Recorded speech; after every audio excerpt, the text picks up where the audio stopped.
به برنامه خبری رادیو آزادی خوش آمدید. شالوی گلخوجه هستم. تا 15 دقیقه دیگر در کنارتان. قبل از تقدیم خبر و گزارش رو توجه کنید به سرخط موضوع برنامه امروز 20 اکتبر. چرا در تاجیکستان دلار کمچین شد؟ شرکت‌ها و صاحبکاران بانگی اضطراب میزنند. بانک ملی توضیح میدهد. دههای خشک و تاریک و یا چگونه ساکنان روستای در ترسونزاده بدون شرایط مساعد زیست به سر میبرند. او قینه مکتبم بچه ها میره مکتب قینه. و زنان خبرنگاری پاکستانی از مقامات طلب دارند جلوی آنهایی را که نسبتشان تحقیر و بدگویی میکنند بکشند. دشنامه‌های قبیح میدهند و تهدید میکنند که تجاوز میکنیم.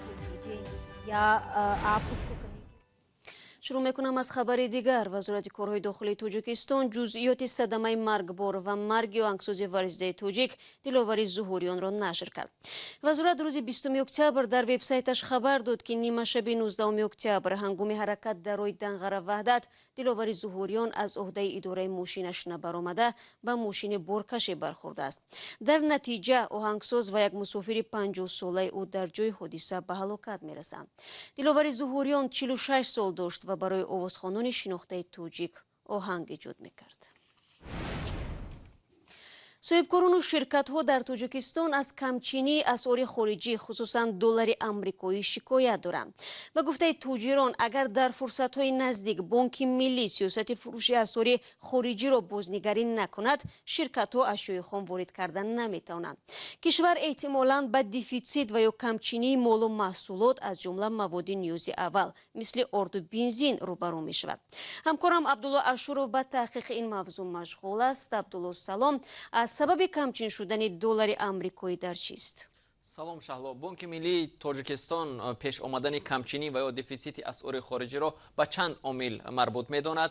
در یک پاسخ کتبی به رادیو آزادی بانک ملی تاجیکستان گفت وقت‌های اخیر افزایش طلبات به خرید اسعار خارجی را مشاهده می‌کند، چون به گفته این بانک خرج بودجه دولتی برای ساختمان انشاءات مهم استراتژی و بازگردانی قرض دولتی زیاد شده است. همه این خراجات‌ها با اسعار خارجی البته انجام می‌شود، اما از همه مهم بانک ملی اعتراف کرده است که در تاجیکستان دویم کمبودی اسعار خارجی به نظر می رسد، چون تناسب سودای خارجی تاجیکستان منفی است.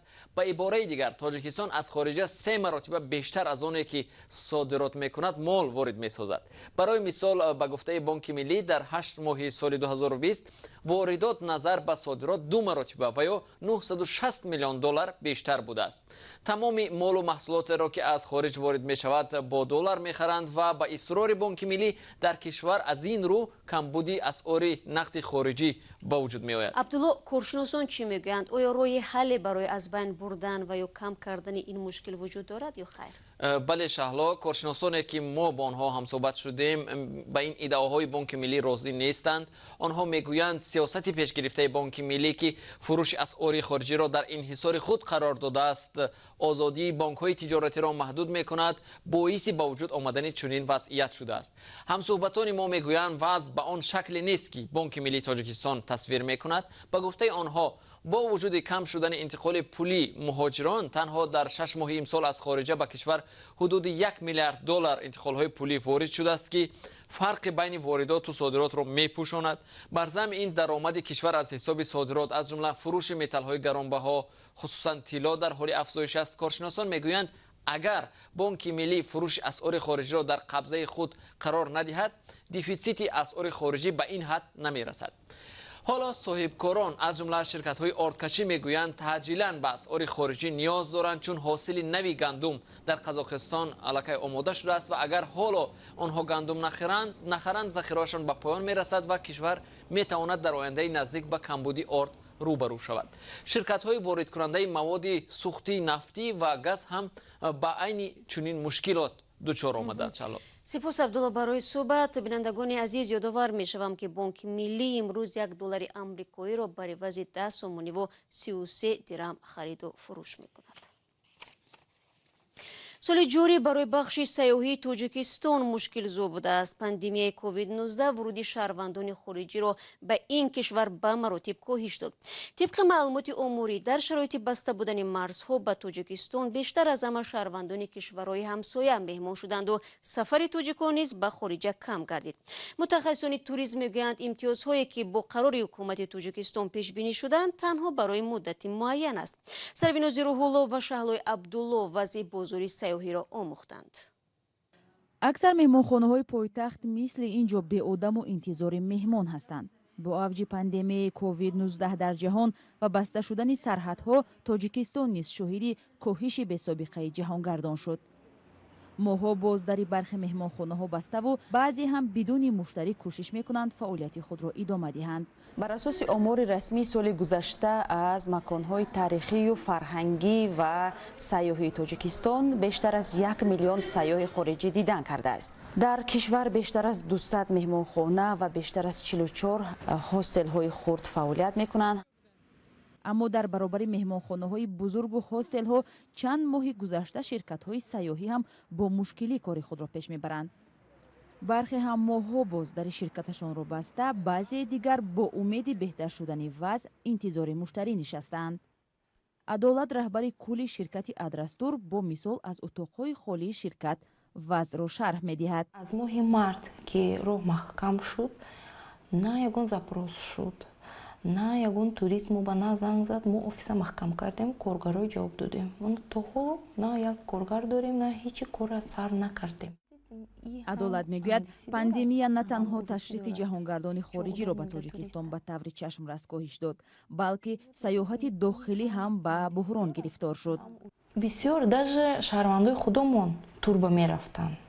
ما جمع میکردیم مکتب چوی، допустим شهروندای خودمون даже جمع میکردیم، یک گروپ میکردیم میبردیم اسکندرکل میبردیم، دیگر جای تاریخی میبردیم. از بس که پاندمی شد ما یگان تور نکردیم.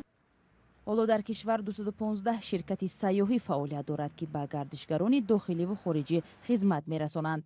شرکت ادرستور تنها نیست که از نبود سیاحان به بحران گرفتار شده است. مقامات رسمی میگویند در 9 ماه سال جاری ورودی جهانگردان به تاجیکستان بیش از 62% کاهش یافت.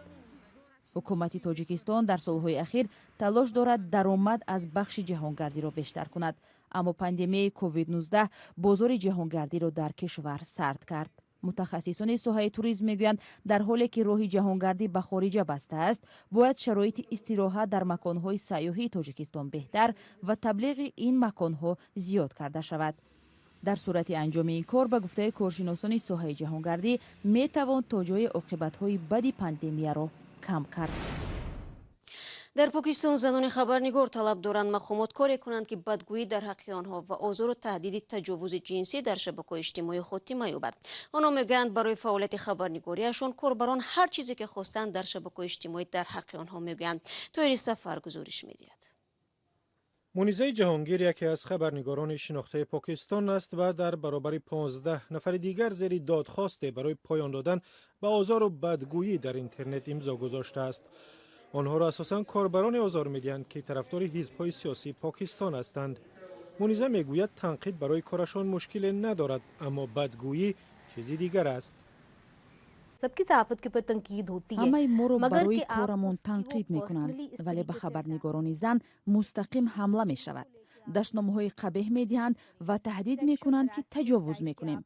از بس که کار به اینجا رسید، ما گفتیم آنها از خط سرخ گذشتند و ما چاره بیاندیشیم. ماه اوگوست از زنان خبرنگار 15 شکایت گرفتند. تا این زمان شکایت ها به 150 رسیده است. کاتب حقوق بشری پارلمان پاکستان لالچند ملهی میگوید برای پایان دادن به آزار و تهدید خبرنگاران زن ضرور است قانونی نو قبول شود. وزارت حقوق بشر طرح قانون محافظت خبرنگاران را تهیه کرده است. حکومت آن را تصویب کرد و حالا وزارت اطلاعات باید سهم خود را بگذارد. نیت داریم طرح به زودی به پارلمان فرستیم. بسیاری از زنان خبرنگار طرفدار قانونی نو نیستند. این حکومت و حکومت‌های پیشین هم پیوسته کوشش کردند که شبکه‌های اجتماعی را زیر نظارت درآورند. سببش هم آزادی است که به شما می‌دهند. بسیاری از مسائلی که در مطبوعات انعکاس نمی‌شود در شبکه‌های اجتماعی آسان بررسی می‌کنند. سال 2016 قانون درباره محافظت از جنایت‌های الکترونیک قبول شد، ولی از آن سوء استفاده صورت گرفت. صدف خان رهبری سازمان مطبوعات برای دموکراسی در تهیه دادخواست سهمی زیادی دارد. او میگوید آزار و بدگویی در اینترنت را نه قانون بلکه فرهنگ سیاسی از بین میبرد. طلب ما این است که حزب‌های سیاسی یک آدابنامه را برای طرفدارانشان تهیه کنند. حزب‌ها باید آشکارا فرهنگ آزار و اذیت و تهدید در اینترنت را محکوم نمایند. آنها باید به طرفدارانشان بگویند که این رفتار غیر قابل قبول است و گناهکار را تنبیه بدهند. دوم اینکه اداره فدرالی تحقیقات باید برای شکایت بر ضد افراد قدرتمند در حکومت کمک کند. ما می‌خواهیم پرونده‌هایمان عادلانه بررسی شوند. با باور کاتب حقوق بشری پارلمان پاکستان، قانون نو تواند حزب‌های سیاسی را وادار کند در تغییر فرهنگ رفتار در شبکه‌های اجتماعی سهم بگیرند.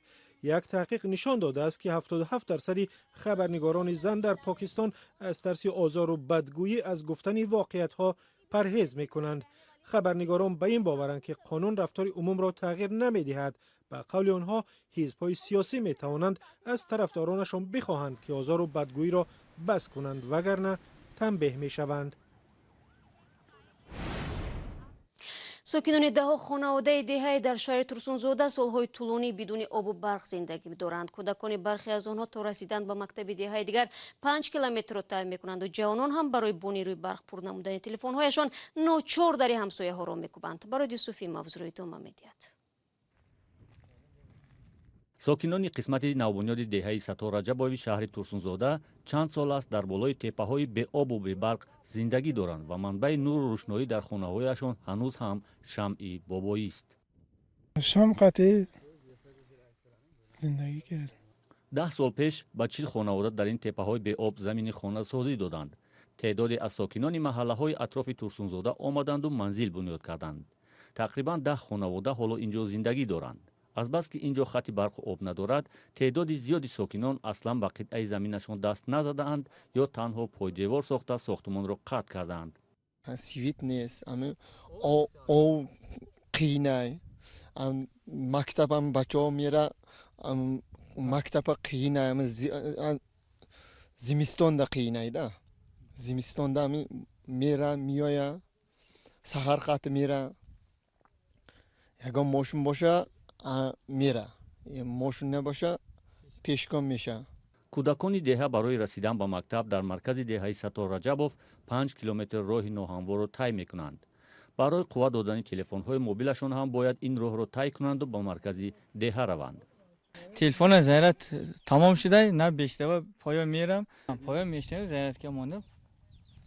Keyin kelamiz. сокинони ин деҳаи навбунёд ҳар кадом 12 соти қитъаи замин доранд, аммо ба сабаби беобӣ дар заминҳо зироат кишт намекунанд. оби нӯшокиро аз поёни деҳа ки як иҷоракор барои киштзораш овардааст мекашонанд. мақомот мегӯянд сокинони деҳа барои ҳалли мушкилашон ба кадом ниҳоде муроҷиат накарданд, вагарна мисли чанд деҳаи дигар ба мушкилашон расидагӣ хоҳад шуд. дар ҳолати муроҷиати шаҳрвандон мақомоти иҷрои ҳокимияти давлати шаҳри Турсунзода омода аст ки ба воситаи шабакаҳои барқи тоҷик дар шаҳри Турсунзода буда бори дигар назарсанҷӣ карда зина ба зина ҳамон маҳаллое ки аз симчӯб намерасад ё сим нест ё ки трансформатор нест, зина ва зина таъмин намояд. наздиктарин хати барқ ба деҳаи сатораҷабов 2 километр дур аст. сокинон мегӯянд ҳоло имкони хариди трансформатор ва симу симчӯбро надоранд. умеди ягонаашон ба мақомоти маҳаллӣ аст, вале намедонанд ки онҳо низ кай ба додашон мерасанд. мушкили норасоии барқ дар деҳоти навсохт дар тоҷикистон як мушкили умда боқӣ мемонад ва деҳаи сатораҷабов яке аз намунаҳои он аст. дӯстони азиз, фурсати барномаи мо инҷо ба поён мерасад. фардо ман шуморо дар навиди бомдодӣ бо хабарҳои наву тоза мунтазирам. то он дам худро эҳтиёт кунед ва худо нигаҳдори ҳар як шумо.